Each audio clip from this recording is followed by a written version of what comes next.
အခုရက်ပိုင်းကလေးတော်တော်များများဖြစ်နေကြတဲ့ hand foot mouth disease ဆိုတဲ့လက်ခြေထောက်နဲ့ပါးစပ်အနာရောဂါဟာ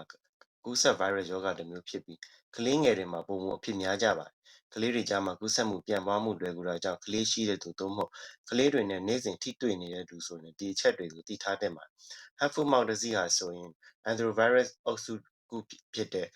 Coxsackie virus A16 ဒါမှမဟုတ် anthrovirus 71ဒီ virus တွေကြောင့်ဖြစ်တာပါ။အဓိကအားဖြင့်9နှစ်အောက်ကလေးတွေမှာအဖြစ်များပါတယ်။တခါတရံလူကြီးပိုင်းတွေမှာလည်းတွေ့ရတတ်ပါတယ်။ရောဂါဘယ်လိုကူးလဲဆိုရင်ငါချေခြင်းချောင်းဆိုးခြင်းအဲ့ကထွက်လာတဲ့အရည်တွေကတစ်ဆင့်ကူးတာပါ။အရည်ကြည်ဘူးတွေကထွက်လာတဲ့အရည်တွေတတွေမစင်စသည်တို့နဲ့ထိမိရင်လည်းကူးတတ်ပါတယ်။အတူတူမျှဝေသုံးရတဲ့ပစ္စည်းတွေဥပမာ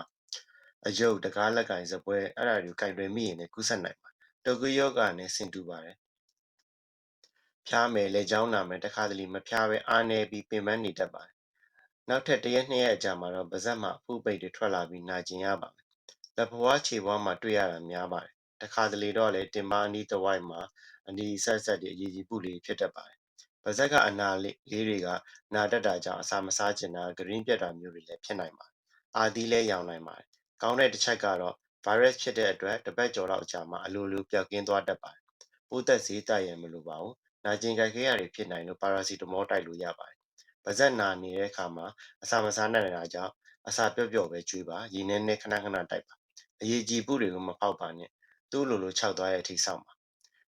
ပြင်းပြင်းထန်ထန်နောက်ဆက်တွဲပြဿနာဖြစ်တာရှားပါတယ်ဒါပေမဲ့ကလေးငယ်အနှဲငယ်မှာ virus ကအုံနောက်အမေးတွေကိုရောက်သွားပြီးအုံနောက်အမေးရောင်နိုင်ပါတယ်အဲ့ဒါကြောင့်ကလေးကောင်းရမ်းကြိုက်တာဒါမှမဟုတ်အဖျားကြာရှည်နေတယ်ဆိုရင်ဆရာဝန်နဲ့တိုင်ပင်ပြသဖို့လိုပါတယ်ယောဂမကူးဆက်စေရင်လက်ကိုစက်ပြာနဲ့တေချာစွာဆေးပါယောဂဖြစ်နေတဲ့ကလေးအတွက်တောက်ရည်ခွက်လက်ကင်ဘွားလက်တုပ်ဘွားတပတ်ဆောင်သွားတိုက်တန်အဝတ်စားတွေတည်တံ့သုံးပါကိုကလေးကို hand foot mouth disease ဖြစ်နေ daycare တို့ကျောင်းတို့မပို့ပါနဲ့အိမ်မှာပဲအနားယူခိုင်းပါအရေးကြီးပုတွေအားလုံးခြောက်သွားမှကျောင်းပြန်ပို့ပါ